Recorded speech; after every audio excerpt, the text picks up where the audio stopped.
पर square foot आती है पार से 3800 पर है सर।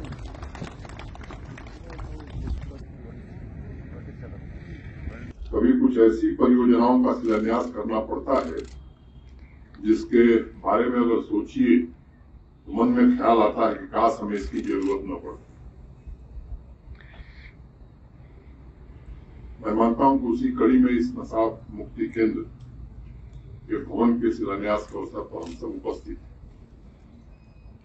सोचने पर एक विचार स्वाभाविक रूप से आएगा कि किस प्रकार से युवा पीढ़ी को नशे की लत से बाहर निकाला जाए, जल्द से बाहर निकाला जाए या उन्हें छुटकारा दिलाया जाए। और मुझे लगता है कि असली प्रयास यही होना चाहिए समाज का, प्रशासन का, कि ऐसे केंद्रों की जरूरत न पड़े। लेकिन कई बार हकीकत बड़ी कड़वी होती है और जम्मू कश्मीर में नशे की गिरफ्त में शिकार युवाओं की बढ़ती संख्या एक सच्ची कड़वी सच्चाई। जम्मू कश्मीर पुलिस ने इस क्षेत्र में सराहनीय काम किया है। समाज कल्याण विभाग के भी हमारे अधिकारी इस काम में जुटे हुए। पिछले दिनों एक बैठक मैंने करी थी जिसमें हमारे एडिशनल चीफ सेक्रेटरी हेल्थ जो है उनको मैंने आग्रह किया था कि समाज कल्याण विभाग, police, education, youth and sports सबके साथ मिलकर के समेकित योजना बनाने की जरूरत है और उसमें जन भागीदारी की बड़ी आवश्यकता है, क्योंकि जब समाज का सहयोग होगा तो ही हम उस लक्ष्य को प्राप्त कर सकते हैं। वे डीजीपी बता रहे थे, मुझे लगता है कि एक सोची समझी साजिश के तहत या मैं कहूं कि षड्यंत्र के तहत पड़ोसी मुल्क द्वारा सीमा के इस पार ड्रग्स पहुंचाया जा रहा है, या मैं शब्द असली इस्तेमाल करूं तो धकेला जा रहा है। और उसका मंतव्य बड़ा साफ है, इसमें किसी को समझने में कोई रॉकेट साइंस नहीं है। प्रत्यक्ष युद्ध में बार बार पराजित होने के बाद अप्रत्यक्ष युद्ध की शुरुआत हुई और उसमें भी मैं आज कह सकता हूं कि सिक्योरिटी फोर्सेस का काफी अपर हैंड हुआ है। लेकिन ये साजिश के तहत ये काम कराया जा रहा है कि पूरी की पूरी पीढ़ी की जम्मू कश्मीर और आसपास के राज्यों में बर्बाद कर दी है। और हमारे सामने ये एक बड़ी सामाजिक समस्या के रूप में उभर करके आई।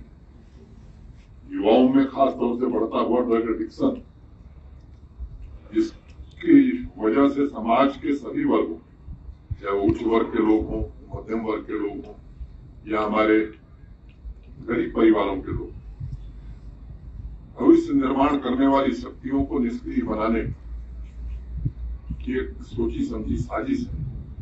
मुझे बताया गया है कि यहाँ अस्थायी, जैसा अभी डीजीपी साहब ने भी बताया है कि ड्रग डी एडिक्शन सेंटर 2013 से चल रहा है। अखबारों में मैंने ये पढ़ा था कि 2014 में ये समस्या विकराल रूप धारण कर चुकी थी। इसके कारण, इस नशे के कारण हमारी युवा पीढ़ी के भटकने की गुंजाइश बढ़ती जा रही है। और इसलिए हमारी कोशिश होनी चाहिए कि 3 तरह की रणनीति बना करके इस पूरे मामले में हम काम करें। मुकेश सिंह जी कल हमें बता रहे थे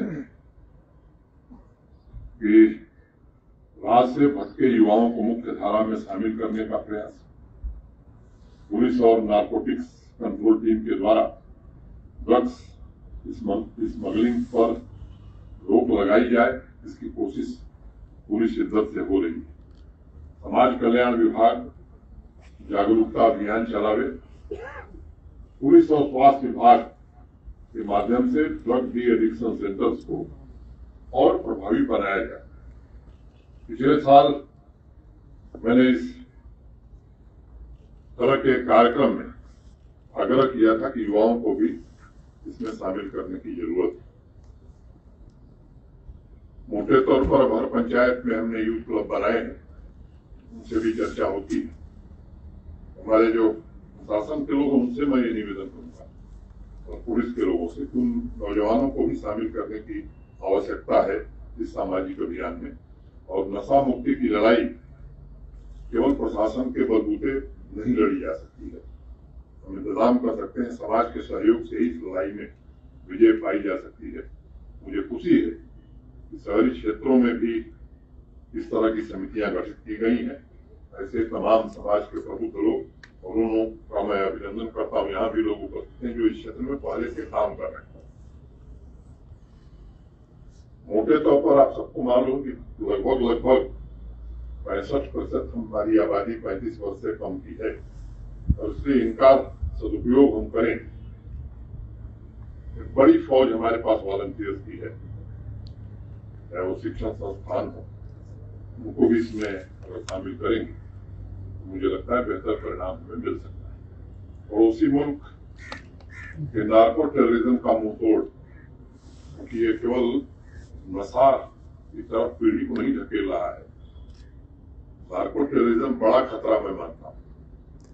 हमारी सुरक्षा एजेंसियां इस पर काम कर रही हैं। आतंकियों और उनके मददगारों को पकड़ने की कोशिश कर रहे हैं। एंटी नार्कोटिक्स टास्क फोर्स भी अपना काम कर रही है।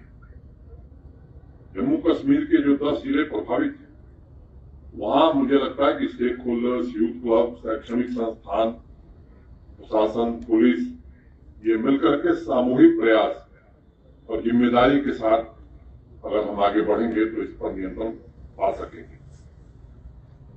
ये जो नशा है हमारे सामाजिक ताने बाने को भी तहस नहस कर रहा है और मानवता के लिए भी एक बड़ा खतरा है।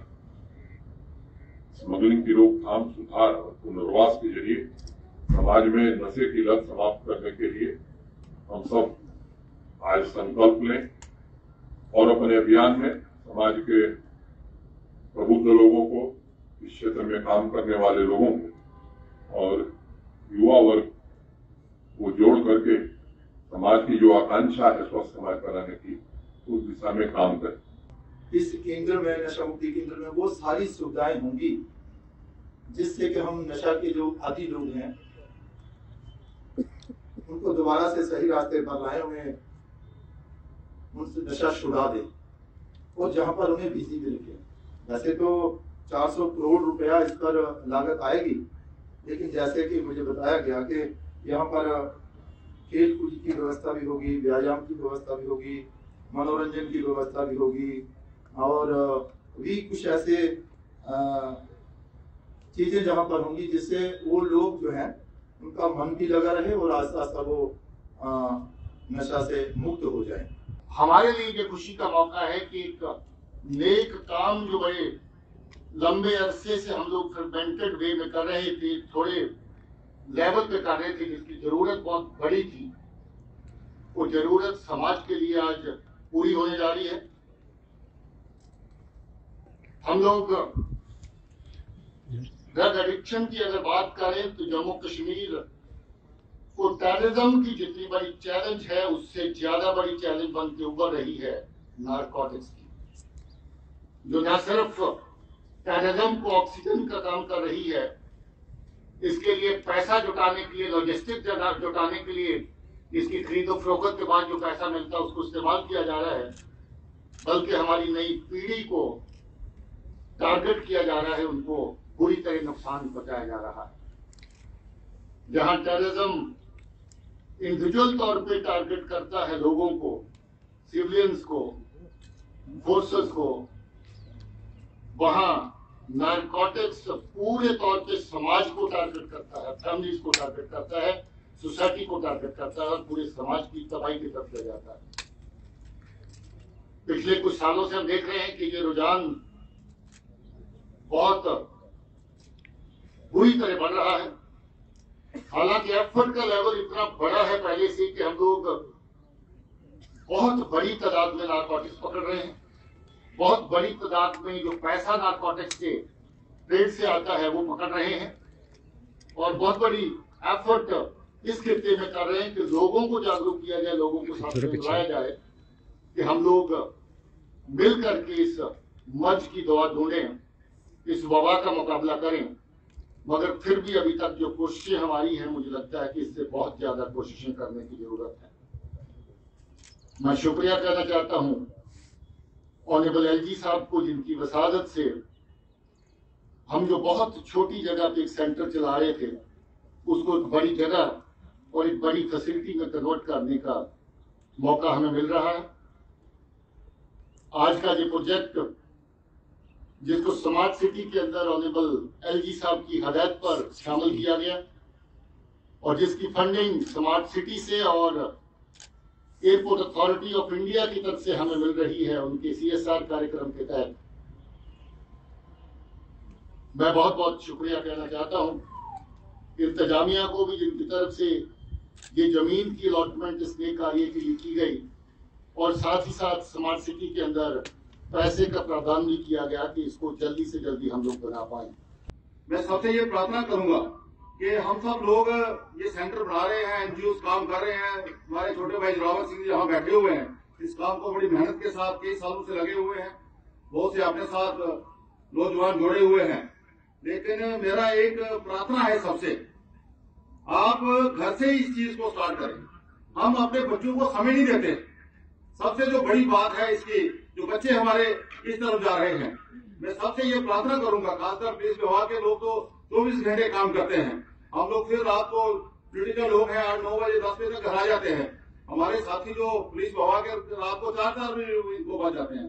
लेकिन एक समय जब सुबह का या शाम का हम अपने बच्चों के साथ भोजन करें, हम ब्रेकफास्ट करें या भोजन करें। जहाँ हमारा जो मंदिर मस्जिद गुरुद्वारा, जो हमारे घर में कोई पूजा स्थल है, अपने बच्चों के साथ वहां पूजा स्थल में हम इबादत करें, आरती करें, पूजा करें।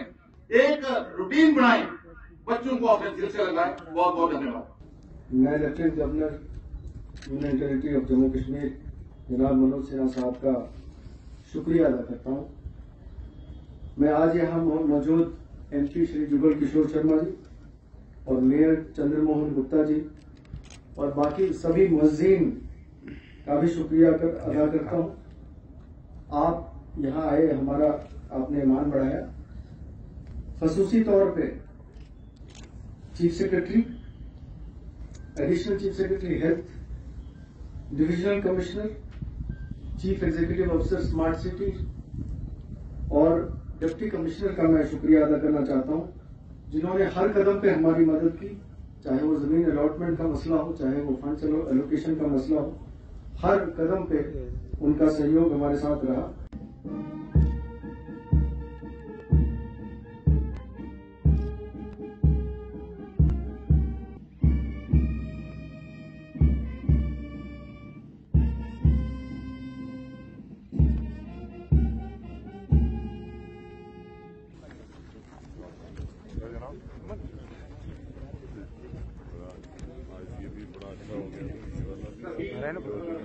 ड्रीम